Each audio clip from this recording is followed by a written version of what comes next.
Bien, hacia una semana atrás tuvimos que viajar con Silvia a la casa de la playa que tiene mi suegra para arreglar una ventana ahí. Y está como unos 200 metros de la playa, así que todas las mañanas que nos levantamos tiene una vista muy bonita. Y fue a la playa a orar. Y el Señor me puso esto en el corazón, este mensaje que voy a compartir hoy, porque el domingo siguiente sigamos con la misma serie de enseñanzas sobre el reino. Así que hoy es una pausa para que las mujeres que están de retiro no pierdan la serie sobre el reino de Dios.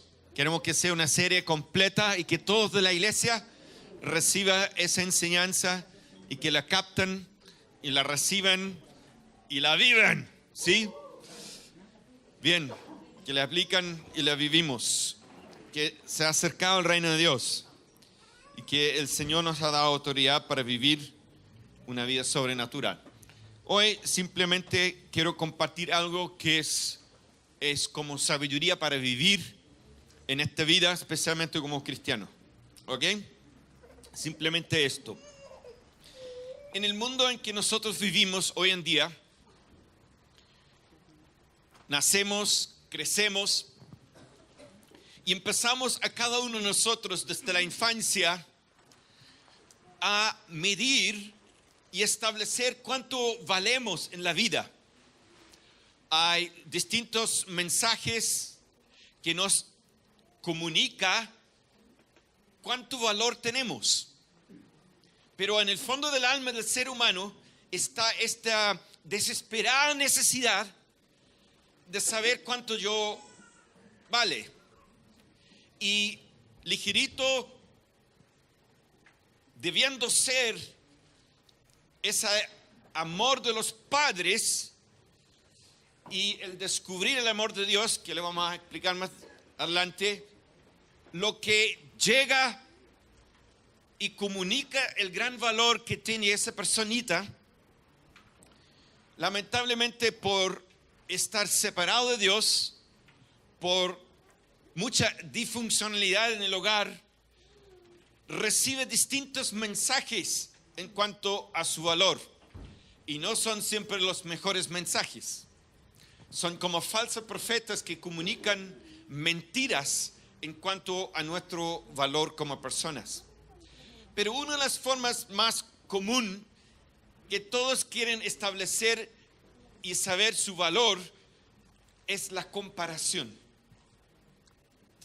Empezamos a compararnos con otros.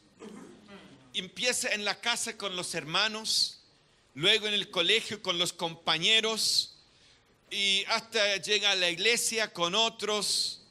Y empezamos a compararnos con otros y con lo que el mundo comunica a nosotros como lo que es realmente valioso o quién es el que realmente es valioso. Entonces, ¿qué es lo que pasa?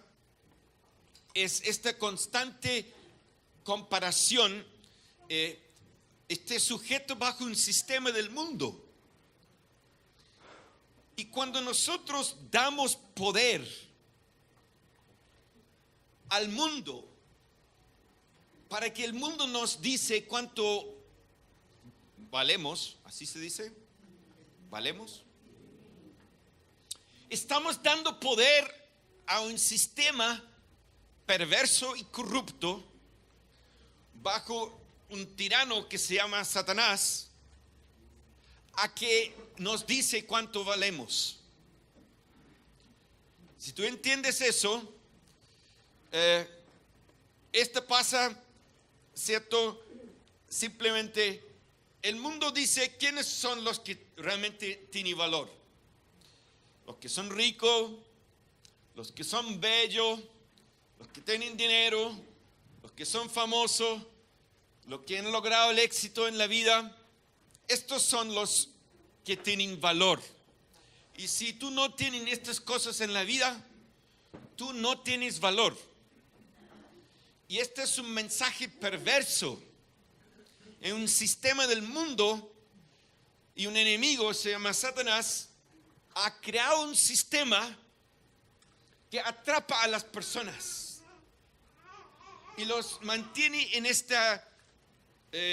en sus garras, diciendo, si tú no eres así y así y así, tú no logras esto y esto y esto, entonces no tienes valor. Por lo cual tú debes tener esto, tú debes verse así, y empieza a crear un sistema cruel, por lo cual atrapa a las personas y los tiene ahí luchando por tratar de establecer su valor.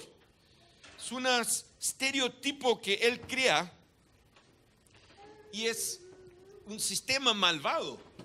Y las personas nacen, crecen y son atrapados por el sistema. Y es cruel. Si vemos a nuestros hijos en la adolescencia y están en el colegio y están viendo la televisión y empiezan a entrar en esa, ¿cuánto valgo yo? ¿Qué tan bueno soy yo? Y empiezan con las comparaciones uno con el otro. Empieza a entrar en un mundo de sufrimiento intenso. Y yo no sé si los padres somos tan conscientes de qué tan intenso es el sufrimiento de ese mundo adolescente. Pero una de las maquinaciones del enemigo cruel son las comparaciones. Y él crea este sistema diabólico y la humanidad es cautivo a este sistema diabólico. Y es cruel. Es cruel. Y los seres humanos pecadores no lo hacen más fácil tampoco. Y los adolescentes insensibles tampoco lo hacen más fácil. Y la gente que tiene valores trastornados de lo que realmente tiene valor en este mundo, no lo hace más fácil tampoco. Fue Satanás cuando tentando a Jesús dijo, sobre estos reinos y todo su esplendor, le dijo, te daré la autoridad, porque a mí me ha sido entregado y puedo dársela a quien yo quiero. Así que si me adoras, todo será tuyo. Es un tirano cruel y dice, todos estos reinos y su esplendor es mío. Si tú postrado me adoras, yo te lo voy a dar la gloria de este mundo. Y después cuando tú lo persigues, finalmente tienes tu dinero, tienes tu éxito, te das cuenta que has sido engañado. Porque hasta él te ha mentido. ¿Sabe que el hombre que luchó toda su vida para llegar a la luna y caminar en la luna, y fue el primero así a pisar la luna, volvió 3 meses después, estaba en depresión?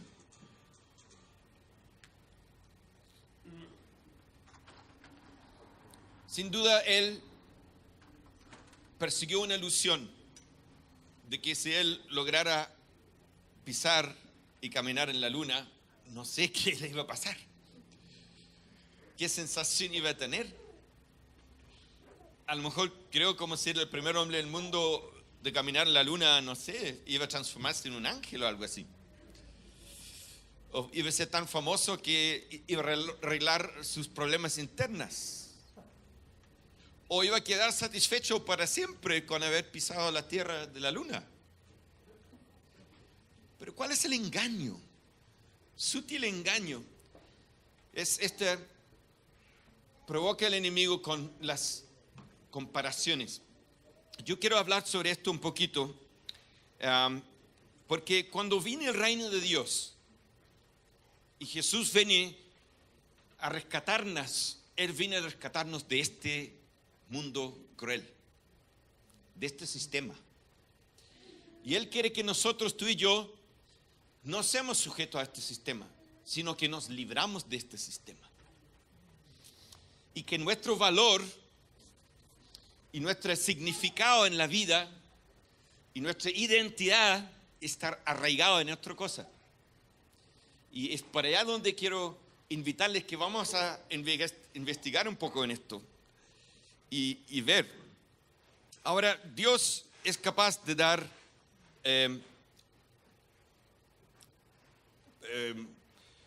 distintos dones a distintas personas. Cuando nosotros entramos en el reino de Dios, empezamos a descubrir que los valores del reino de Dios no son los valores del mundo. Cuando el mundo dice que esto es bacán, en el reino de Dios, eso no es bacán. Otra cosa es bacán. Jesús en un momento estaba con los fariseos y de repente dice en Lucas 16 que Jesús le dijo: ustedes son los que se justifican a sí mismos y son los que aman el dinero. Pero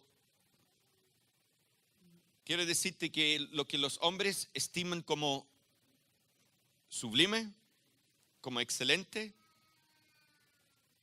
Dios lo tiene como abominación. Qué fuertes las palabras. Tienen que entender que los fariseos, aunque eran religiosos, ellos eran parte del sistema del mundo. Y ellos caían en el mismo esquema de valores.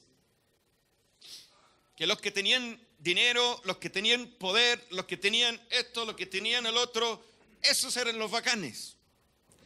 Y Jesús vino y derrumbó todo ese esquema de valores y la dio vuelta por completo. Y eso le molestó muchísimo, porque si tú estás diciendo que esto es bacán y tú tienes que esto es bacán y toda tu vida has vivido para lograr esto, y viene alguien y dice: ¿sabes que esto no vale? Esto vale hongo. Y has luchado toda tu vida por eso. Y eso es fondo lo que hizo Jesús cuando vino. Digo, los hombres consideraran tener el dinero así como el máximo. Pero lo que los hombres consideran como sublime, Dios lo tiene como abominación y de vuelta todo el sistema. Bueno, vamos a ir a ver esto ahora en una forma ya empezando a entender. Este asunto de las comparaciones puede empezar muy joven en tu vida, con tu hermano, con tu hermana, con los compañeros del colegio, y ahí está tú buscando tu valor. Cuando llega Jesús a nuestros corazones y nacemos de nuevo y entramos en el reino de Dios, Dios quiere que esto cambie. Pero nosotros estamos todavía acostumbrados a las comparaciones, pensando que de alguna forma yo puedo sentirme valorado si yo me comparo y yo soy mejor, entonces me puedo sentir mejor. Pero ese sistema falso, Jesús vino a establecer otra forma, porque en el fondo las personas, cada uno de nosotros, por dentro estamos rajuñando para sentirnos valorados. Y esa necesidad interior de sentirnos valorados, solo Dios pueda llegar a ese lugar y decirte cuánto tú vales y qué valor tienes tú. Y esto es, en esencia, el amor de Dios. Cuando Él llega de espíritu de Dios a tu espíritu y Él comunica de forma espiritual, aún a veces sin palabras, pero en la intimidad de estar con Dios, Él habla. Dice: tú eres mi hijo amado. Algo poderoso sucede. El valor de las comparaciones empiezan a caer y no tener tanto poder sobre nosotros. Y es muy importante que entendamos esto. Ahora, quiero decirte, tan fácil que nosotros podemos estar aún en un ambiente de iglesia. Y Dios puede dar unos dones potentes a una persona y esa persona es muy visible, muy usado por Dios. Todos lo ven y es notable que Dios lo usa. Y por el otro lado aquí hay una persona así anónimo, que nadie lo ve, que no brilla, ni es famoso, ni tiene mayor influencia. Y uno llega a pensar como cristiano, ¿por qué hace Dios estas cosas? ¿Por qué le da tanto a una persona y algo distinto a otra persona? Porque todavía estamos en el esquema de las comparaciones. Todavía estamos en el esquema de las comparaciones. Quiero decirte que Dios es capaz, pero los dos, el anónimo,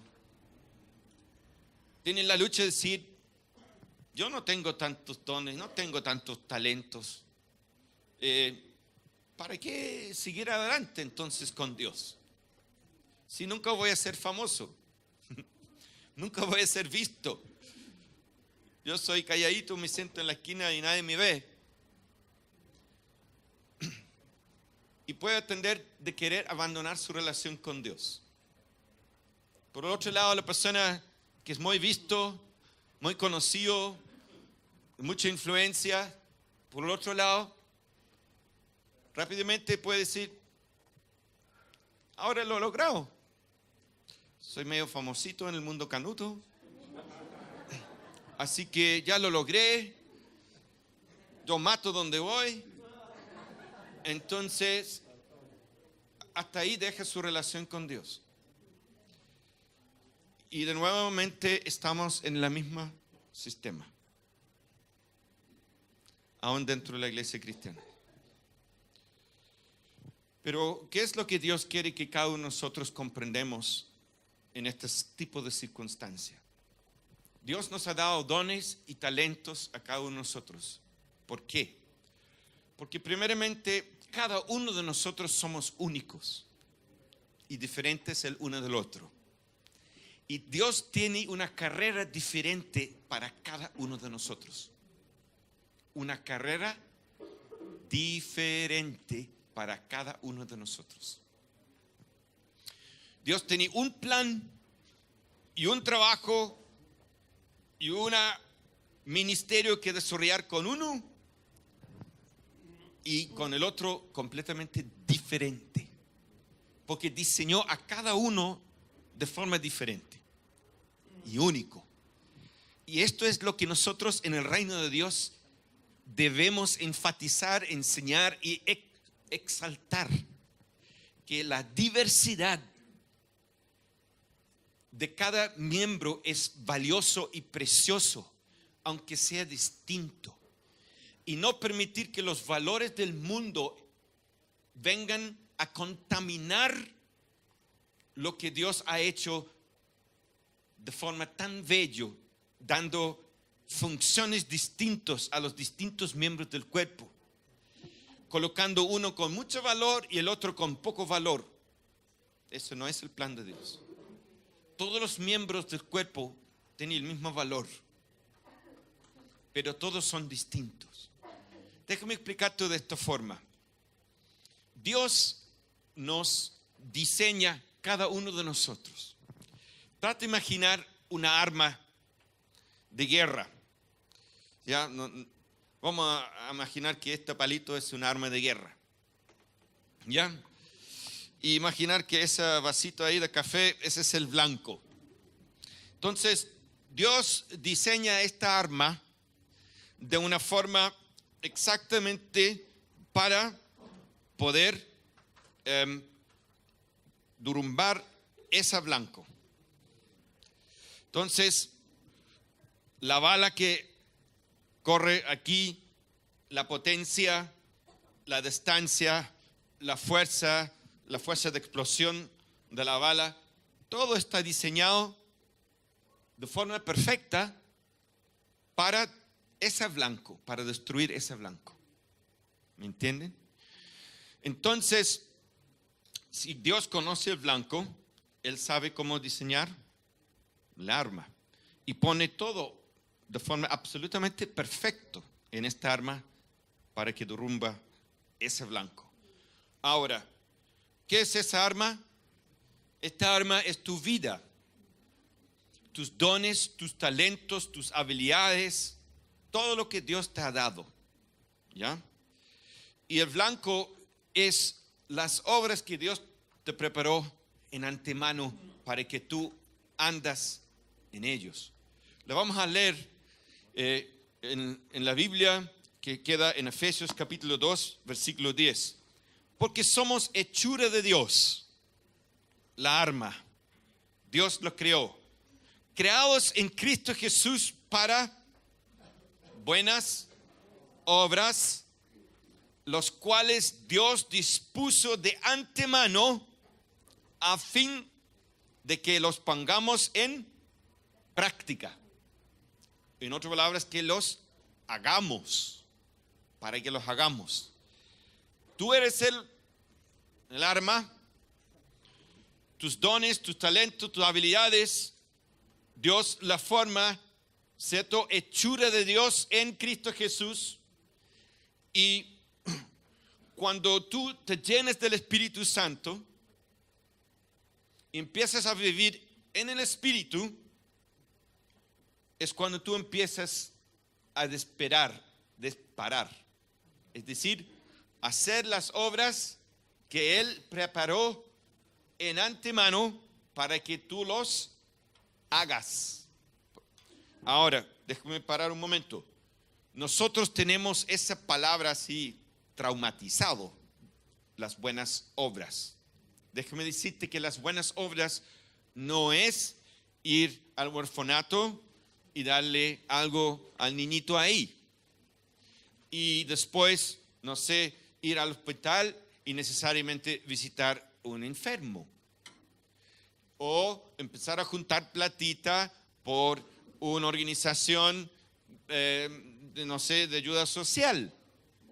Eso no son las buenas obras, pero por general nosotros en la cabeza tenemos escrito que esas son las buenas obras.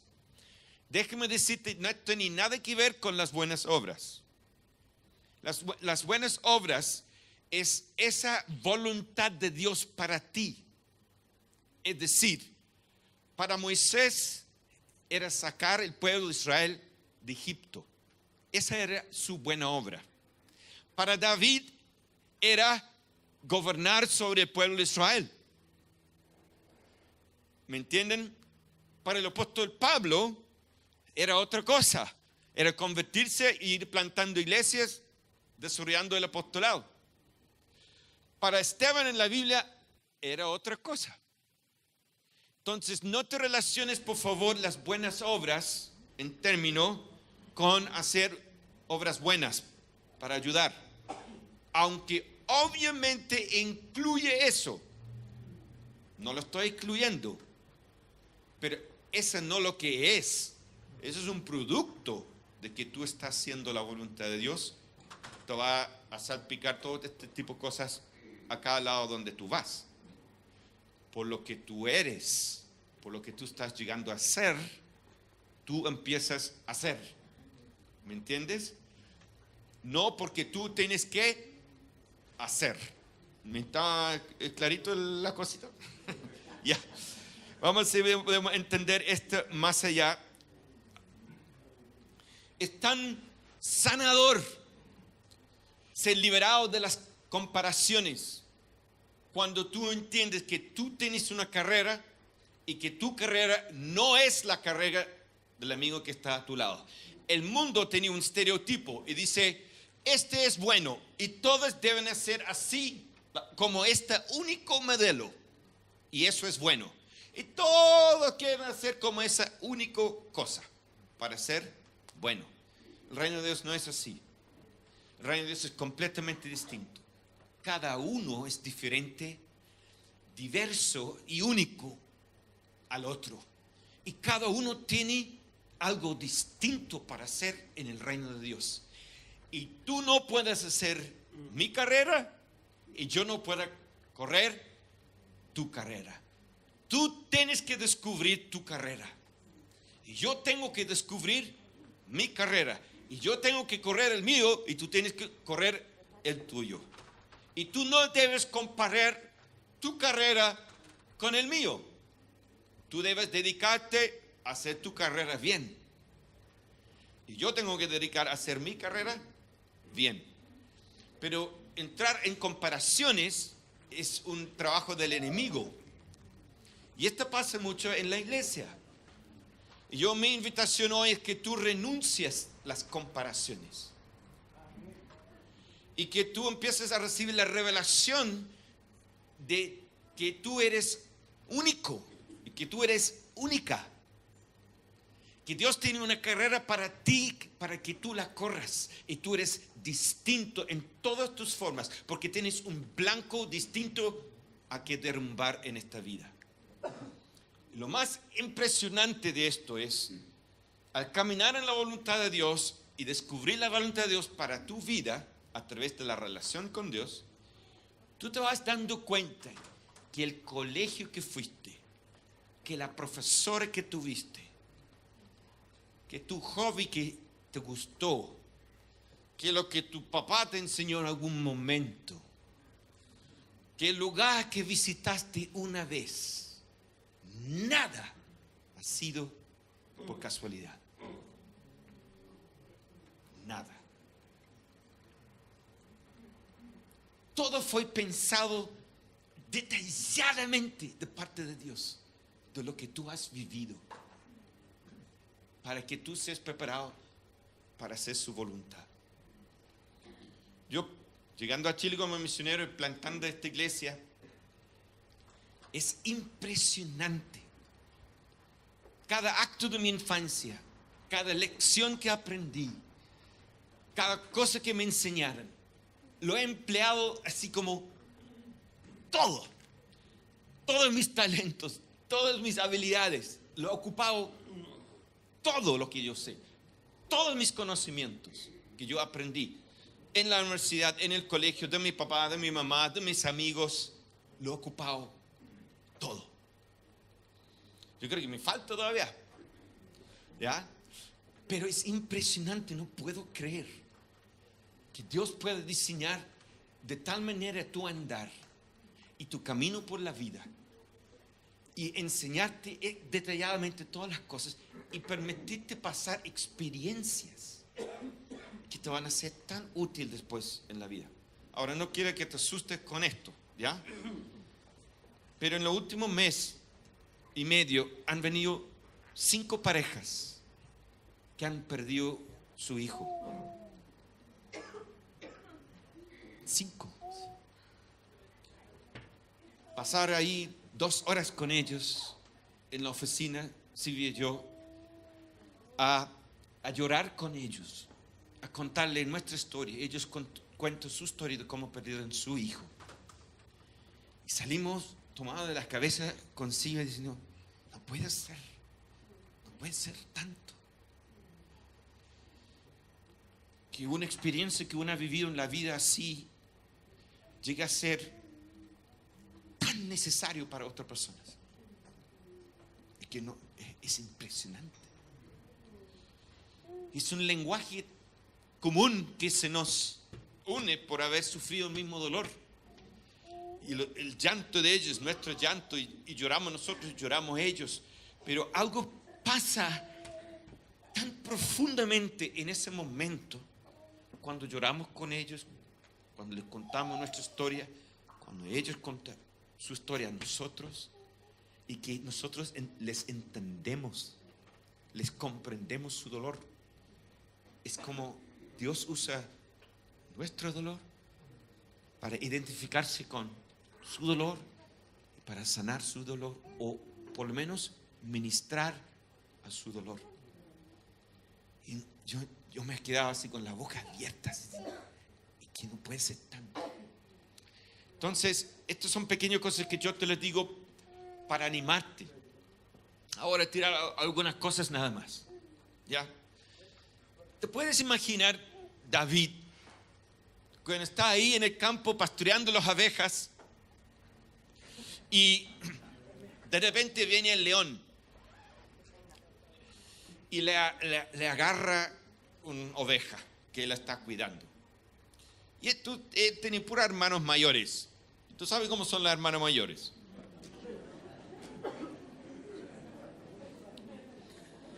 ¿Cierto? Está ahí encima de ti, corrigiéndote todo el rato, ¿cierto? Reclamando de lo que tú haces, etcétera, etcétera, etcétera. Entonces, ¿te imaginas ahí con todos sus hermanos mayores? Si él perdiera un corderito, ¿cómo le va a llegar? Entonces, se enfrenta con medio problema en ese momento. Lo deja que el león se vaya y se arranca con el corderito, o lo tengo que enfrentar. Entonces David se hace el valiente. Pero te imaginas, en ese momento David empezó: pero Señor, ¿por qué ahora, justo ahora que yo estoy cuidando la oveja, viene un león a robar uno? Pero eso es injusto. ¿Te imaginas?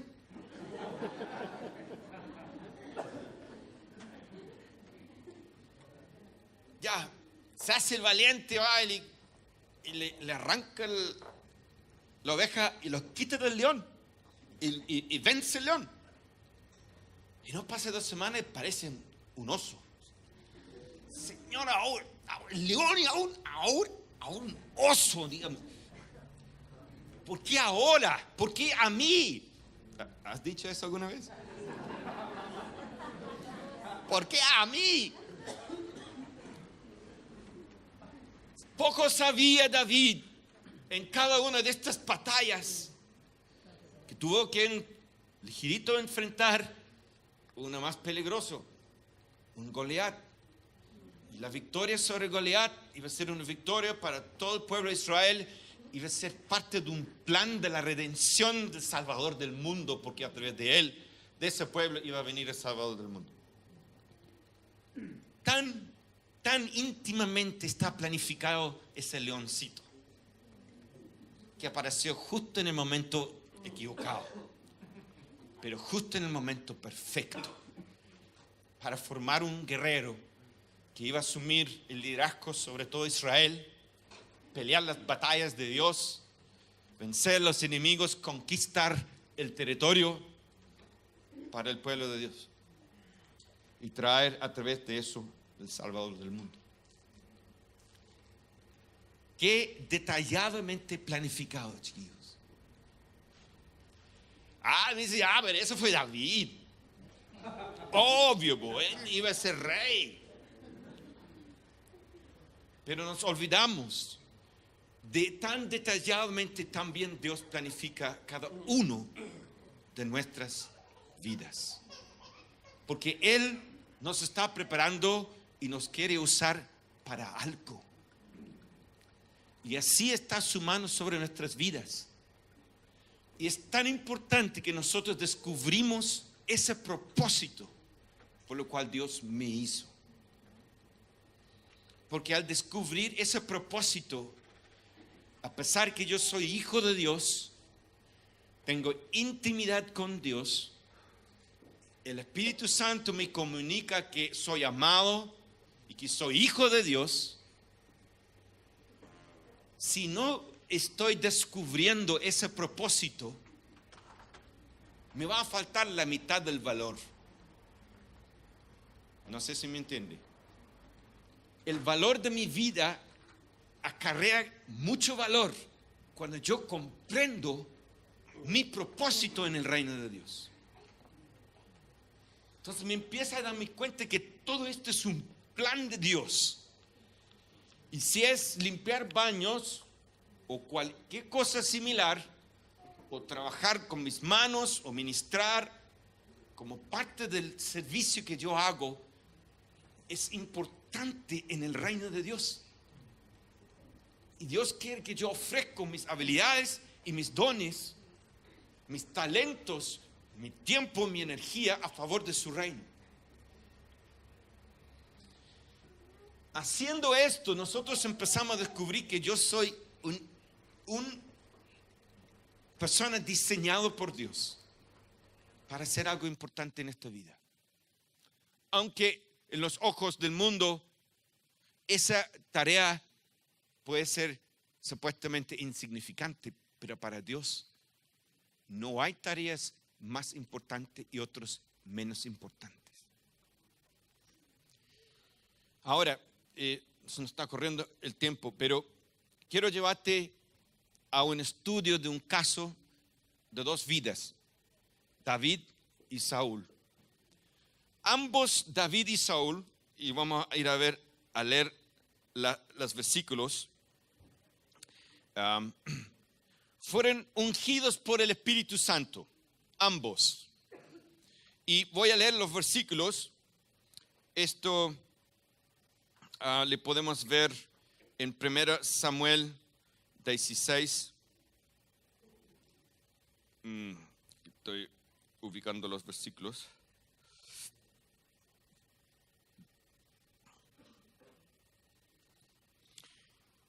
Aquí, 1 Samuel 10, el ungimiento de Saúl. 1 Samuel 10. En efecto, al llegar Saúl y su criado a Gibea, un grupo de profetas le salió al encuentro. Entonces el Espíritu de Dios vino con poder sobre Saúl, quien cayó en un trance profético junto con ellos. Entonces Dios ungió a Saúl con su Espíritu Santo. El Espíritu Santo dio la capacidad a este hombre a liderar el pueblo de Israel. También Dios ungió a David. 1 Samuel 16:13. ¿Qué le agrada más al Señor? Perdón, me la salté. Samuel tomó el cuerno de aceite y ungió al joven en presencia de sus hermanos. Entonces el Espíritu del Señor vino con poder sobre David y desde ese día estuvo con él. Ambos de estos dos fueron hombres ungidos con un propósito de liderar en Israel. Ambos. Pero el resultado de cada una de sus vidas no fue lo mismo. Saúl en su momento, habiendo sido dado instrucciones bastante claras, llegó a ser desobediente a la instrucción en algún momento. Estaban esperando que viniese el profeta Samuel para hacer un sacrificio, porque venían los enemigos a atacar y ellos querían consultar al Señor, orar al Señor, y tenía que Samuel hacer el sacrificio. Y Saúl se adelanta y él hace el sacrificio antes y no espera a Saúl. Y cuando llega Samuel, el profeta, y dice: ¿qué hiciste, necio? Fuertes las palabras. Pero este hombre no esperó, se adelantó. En una segunda oportunidad le fue dado una instrucción que debe ir a hacer guerra contra las amalecitas y matarles todos, niños, mujeres y todos. Y va a la guerra y cuando vuelve andan con los animales y con un montón de cosas que él debería haber matado y aniquilado a ese pueblo, porque Dios le dio esa instrucción, porque el pueblo se había comportado mal con el pueblo de Israel. Entonces, en ese momento, tú puedes, al leer la historia, darte cuenta que aunque Saúl fue ungido con el Espíritu Santo, él no mantuvo su relación con Dios. Fue ungido, fue rey, fue persona importante, reinó 42 años, pero lentamente con el tiempo, él no mantuvo su relación con Dios. Y empezó a llegar a ser más importante para él lo que pensaban las personas de lo que pensaba Dios. Y esto nos pasa. El momento que nuestra relación con Dios se enfría, nosotros empezamos a darle más peso al valor de lo que dice el mundo, a lo que dice Dios. Más peso a lo que dicen las personas, a lo que dice Dios. Y finalmente cuando Samuel le advierte a Saúl, y Saúl reconoce que él había pecado,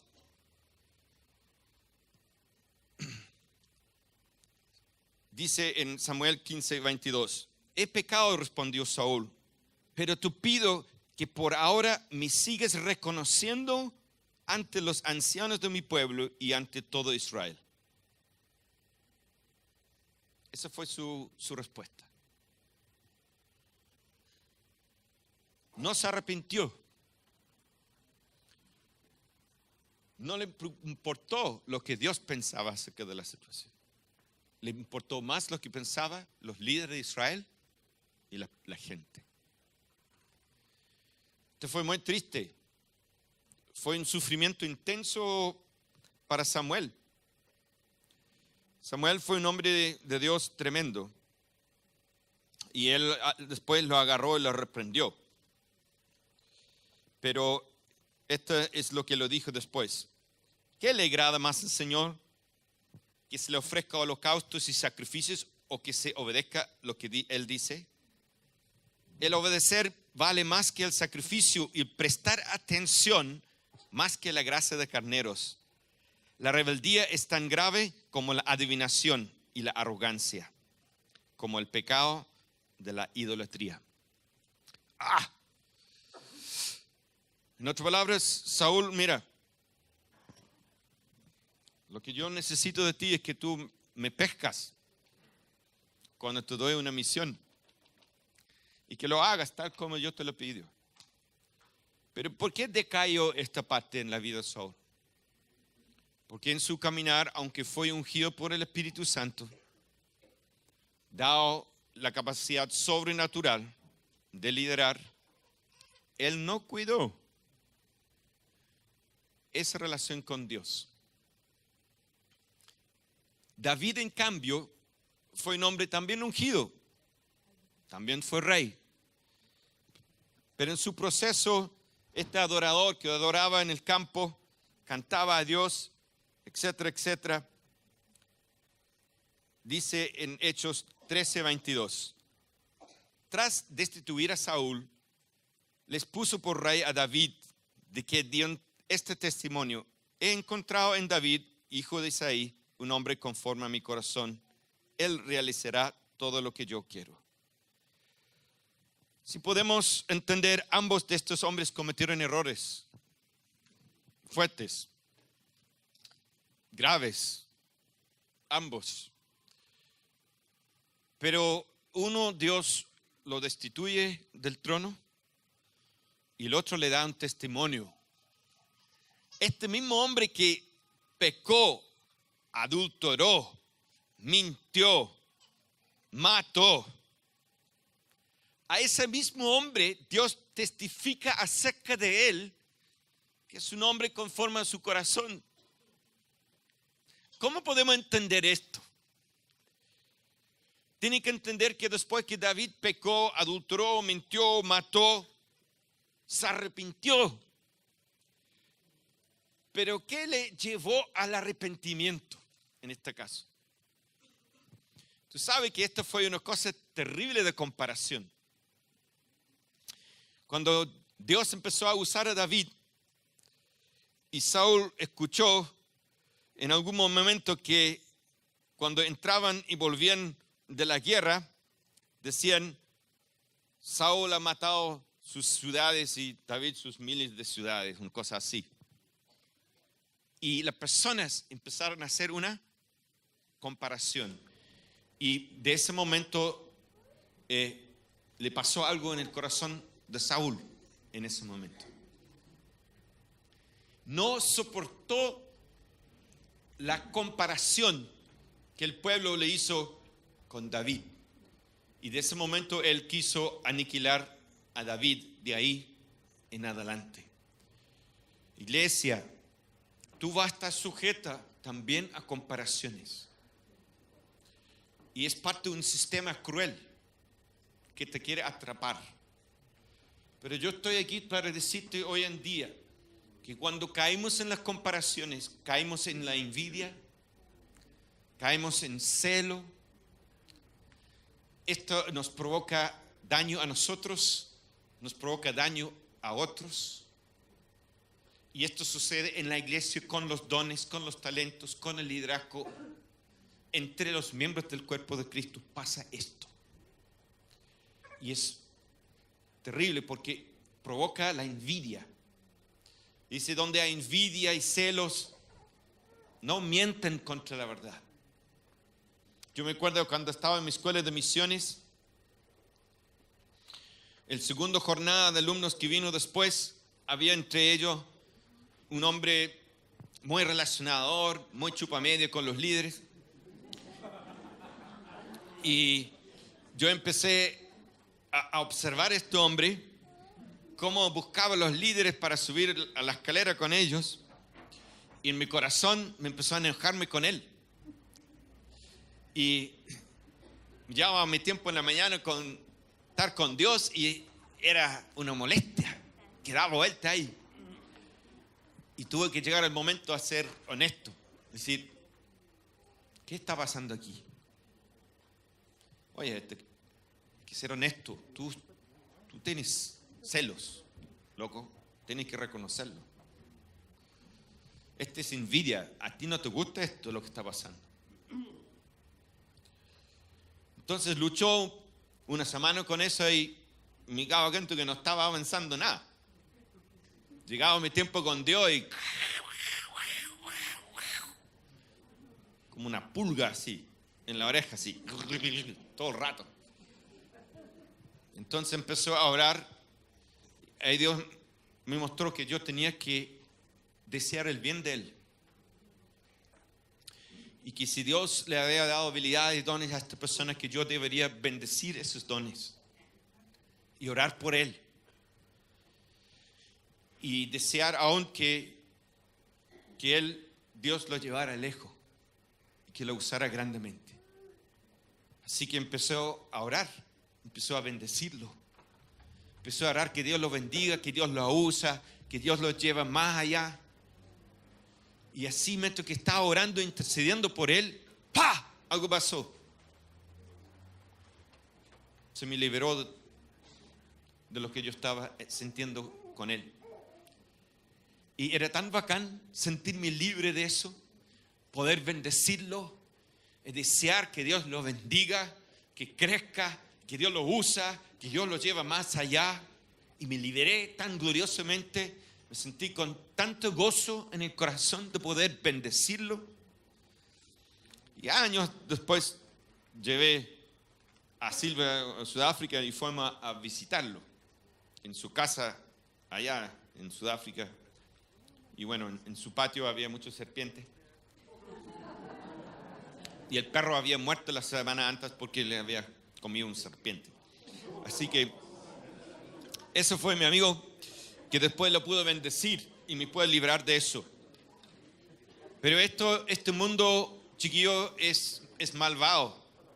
Yo quiero terminar ahora invitándoles a que salga del mundo de las comparaciones.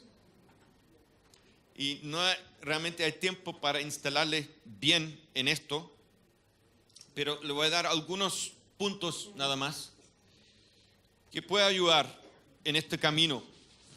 Primeramente, como dije, es sumamente importante que tú descubres tu propósito, que tú aprendes de que Dios tiene un propósito y una carrera diferente para cada persona.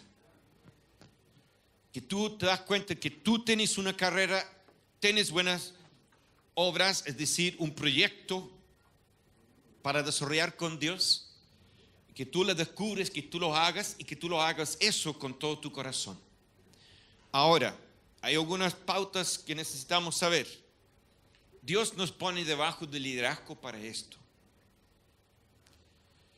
Dios nos pone debajo del liderazgo porque el liderazgo muchas veces nos ayuda a llegar a cumplir esa misión para Dios. No es que tú eres un llanero solitario y tú te vayas a cumplir la voluntad de Dios solito. Porque yo soy el gran llanero solitario para Dios.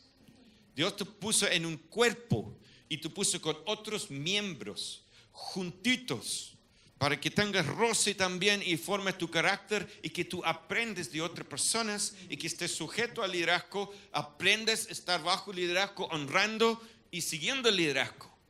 Y que ellos te apoyen y te enseñen y te guían y que tú puedas ser enseñable, tener un carácter enseñable, que tú puedes llegar a tus líderes y decir, ¿sabe qué? Si tú ves algo en mi vida, me gustaría que me lo dices. Disponerte a ser una persona enseñable. Ofrecerte de ser aconsejado y no sentir porque alguien te corrige, tú tienes menos valor o que tú estás mal. Esta es una cultura que uno tiene que desarrollar en el discipulado. De que yo diga, si tú ves algo en mi vida, por favor, dígamelo. Como dijo John Wimber, poner un A en la espalda hasta el día que muero, aprendiz. Todos nos vamos a estar aprendiendo hasta el día que morimos. Pasa muchas veces con los canutos que crecen, maduran y se creen que ya saben todo. Y se ponen terriblemente orgullosos y creídos porque tienen conocimiento bíblico o conocimiento espiritual o porque son espirituales. Es muy feo. Hay que renunciar, poner la letra A en la espalda y decir, Señor, quiero ser un aprendiz hasta el último día de mi vida. Quiero poder aprender de los niños. Quiero poder aprender de mis líderes. Quiero ofrecerme a ellos para que me corrigen, me enseñen. Quiero tener un corazón enseñable y humilde. Muy importante eso. Tú no vas a llegar a cumplir la voluntad de Dios en tu vida sin la ayuda de líderes y miembros del cuerpo de Cristo que aportan a tu vida y te enseñan. Es el diseño que Dios hizo de esta forma. En el camino de descubrir tu propósito, en el camino de descubrir que tú eres un hijo amado y que tu valor está arraigado, no en las comparaciones, sino en que tú eres un hijo de Dios y que Él te ama tal como tú eres. Y Él te hizo tal como tú eres. ¿Ves esta nariz más raro que Dios me dio? Que se apunta para arriba, debe ser como un chanchito porque los orificios son medio parados. Yo no entiendo eso, pero Dios quiso que fuera así. ¿Ya? Y conocemos la consecuencia de Michael Jackson que no aceptó la forma que Dios lo hizo. Esto nos lleva, chiquillos, a una profunda rendirnos a Dios, un profundo aceptar la persona que Dios nos hizo y descubrir el propósito. ¿Conocen el video de Nick Juvik? Que nació sin piernas y sin brazos. Le costó años. Ponga atención. Va a estar en agosto en Movistar Arena. Bueno, te invito a que vayas. Escucha, nació sin brazos y sin piernas. Le costó 19 años descubrir su propósito en esta vida. Tú puedes imaginar lo que es estar en el colegio sin brazos y sin piernas toda la vida. Bueno, luchó con Dios y descubrió. Este hombre tiene un carisma, una habilidad oratorio y tan simpático, loco, que es impresionante. Pero no tiene brazos, no tiene piernas. Pero en un momento de su testimonio él cuenta que, mira, la solución para él en la vida no era tener brazos y piernas, sino era descubrir el propósito de Dios para él y saber que Dios lo amaba y eso lo sanaba, y no tener brazos y no tener piernas.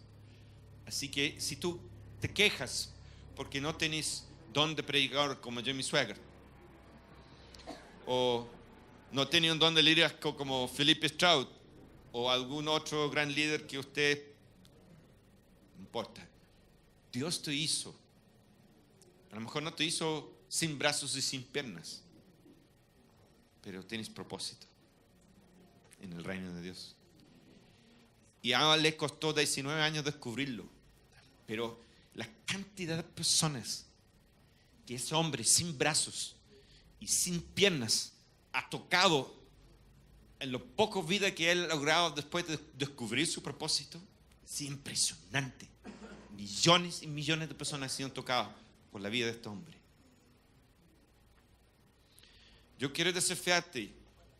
Imagínate cuántos años vivió él en comparación. Todos sus compañeros, todos con brazos y todos con piernas, y yo sin brazos y yo sin piernas. Te cuento, no se trata de tu situación, ni lo que tienes, ni lo que no tienes. Se trata del propósito que Dios tiene para ti.